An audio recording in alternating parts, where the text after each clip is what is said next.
Kita suka pergi ke kawasan tasik kerana udaranya yang segar, pemandangannya yang sangat cantik dan suasananya yang aman yang memberikan 1000 ketenangan. Mungkin kita tidak dapat pergi ke kawasan tasik setiap hari untuk menghirup udara yang segar.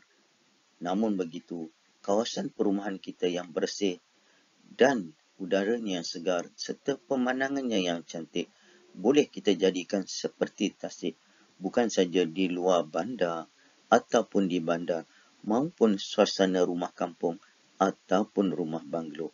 Apa yang penting, kita menjaga kebersihan agar kawasan rumah kita sentiasa sedap mata memandang. Untuk mengetahui lebih jelas, mari kita pelajari Bahasa Melayu tahun 6, tajuknya Persekitaran Rumahku Sebersih Taman. Ayo, apa lagi? Jom kita belajar bersama-sama. Objektif yang ingin dicapai pada hari ini, cikgu mengharapkan anak murid dapat memahami pelbagai bentuk kata adjektif berdasarkan bahan. Kemahiran pada hari ini iaitu kemahiran tata bahasa. Mari kita fahami buku teks Bahasa Melayu tahun 6. Tajuknya, Persekitaran Rumahku Sebersih Taman. Izzah bercerita tentang cara penduduk di kawasan perumahannya menjaga kebersihan kediaman mereka. Kempen Rumahku Tamanku dijalankan di kawasan perumahan saya. Sejak kempen itu diperkenalkan, penduduk setempat sangat ambil berat tentang isu kebersihan. Mereka ingin menjadikan kawasan rumah mereka bersih apabila dipandang. Anak-anak yang masih muda remaja membantu ibu bapa mengeluarkan sampah sarap dari longkang. Daun yang kekuning-kuningan dikumpulkan lalu dibuang. Tinggallah pokok yang segar bugar untuk membekalkan udara bersih. Kini, kawasan perumahan saya sebersih dan seindah taman rekreasi. Seterusnya, kita lihat gambar dan ada beberapa perkataan kata adjektif yang mana murid kena fahami kerana selepas ini kamu kena membina ayat dengan menggunakan perkataan yang diberi dan berpandukan gambar menjadi ayat adjektif. Antara perkataan yang terdapat dalam gambar ini antaranya panjang, kemas, semerbak, senang hati, tersubur, rapat-rapat, hijau daun, secantik-cantik. Jadi cikgu harap kamu fahami dahulu dan ingat semula apa kata adjektif yang pernah kita pelajari semasa tahun 4 dan tahun 5. Kita buat ulang kaji sedikit berkaitan dengan maksud kata adjektif. Kata adjektif digunakan untuk menerangkan sifat atau keadaan bagi sesuatu kata nama atau perasaan nama. Kata adjektif juga dikenali sebagai kata sifat. Ingat maksud kata adjektif tadi. Seterusnya, kita lihat pula apa kata munshi cilik. Kata adjektif terdiri daripada 4 bentuk iaitu pertama, kata adjektif tunggal. Kita bisa dengar anak tunggal. Contoh, rendah, kuning, indah. Manakala kata adjektif terbitan pula, contoh, terkecil, semerah, serabut. Dan kata adjektif ganda pula, contoh, baik-baik, kecil-kecilan, gelap gelita, ada tanda sempangnya, kata ganda. Dan yang terakhir, kata adjektif majmuk. Contoh, manis buah, hitam legam, terang hati.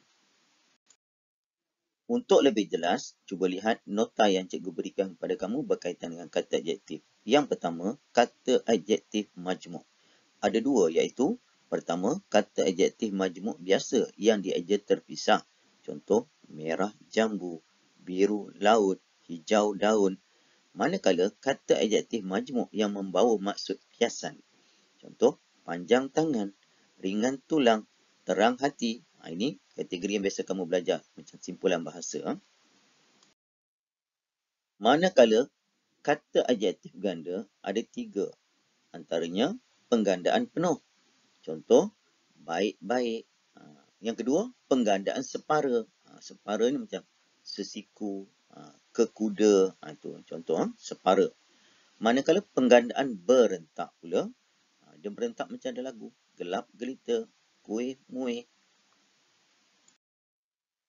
Seterusnya, kata adjektif terbitan. Kata adjektif terbitan boleh menerima imbuhan sama ada awalan ataupun apitan. Contoh yang awalan. Awalan ter, penjelasan keadaan perbandingan ataupun keadaan paling. Contoh, terbesar, termasyhur, termerah, termuda. Manakala yang bermula dengan se, contoh, setinggi, sepandai, seindah. Manakala apitan, apitan maksudnya awalan dan akhiran. Contoh, ke dengan an, menunjukkan sifat kata nama seperti sesuatu bangsa. Contoh, kebaratan, kecinaan, kemelayuan, kearaban. Sebagai menguji kepahaman kamu pada hari ini, murid-murid dikenaki bina ayat dengan menggunakan pelbagai bentuk kata adjektif berdasarkan perkataan berikut. Mari kita bincang contoh jawapan bagi latihan membina ayat menggunakan kata adjektif yang diberi. Yang pertama, panjang. Pak Samad memotong rumput yang telah panjang itu. Yang kedua, semerbak. Bunga yang ditanam itu telah mengeluarkan bau yang semerbak. Bau yang harum, bau yang wangi. Yang ketiga, kemas. Abu sedang kemas kawasan halaman rumahnya agar kelihatan bersih. Keempat, tersubur. Pokok bunga matahari merupakan pokok yang tersubur. Maksudnya paling. Yang kelima, hijau daun.